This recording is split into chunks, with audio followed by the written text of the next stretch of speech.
पतियों के लिए शिक्षाप्रद कहानी। एक दिन जब पति घर आया तो उसने देखा कि घर बहुत गंदा हुआ है। बच्चे भी बाहर नाइट सूट में खेल रहे हैं।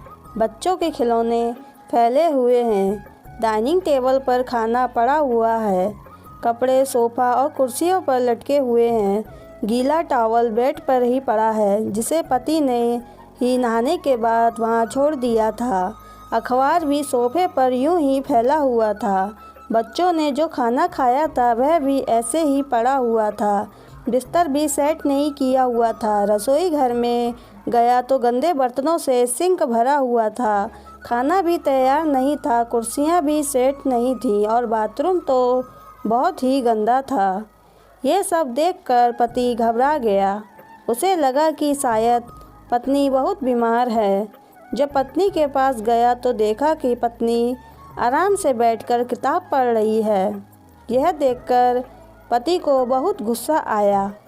पति गुस्से में चिल्लाया, घर इतना गंदा पड़ा है और तुम यहाँ आराम से बैठकर किताबें पढ़ रही हो। पति को देखकर पत्नी मुस्कुराई और कहने लगी, आ गए आप, कैसा रहा आज का दिन।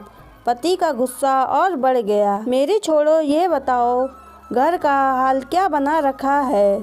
पति का प्रश्न सुनकर पत्नी मुस्कुराते हुए कहने लगी, आप ऑफिस से आने के बाद मुझसे कहते हो ना कि मैं इतनी थकी हुई क्यों हूँ और मैं सारा दिन घर में करती क्या हूँ जो इतनी थक जाती हूँ।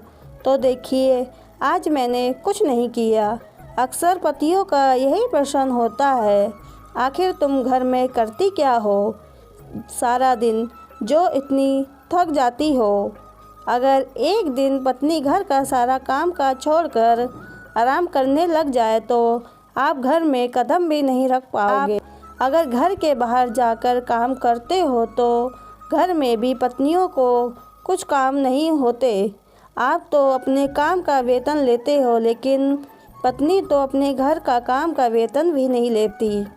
संडे की छुट्टी तो आप और बच्चे बड़ी खुशी से मनाते हो, लेकिन आपकी पत्नी को तो उस दिन भी छुट्टी नहीं मिलती। फिर भी पता नहीं क्यों पतियों के मन में ये प्रश्न आता है कि पत्नी आखिर घर में करती क्या है सारा दिन।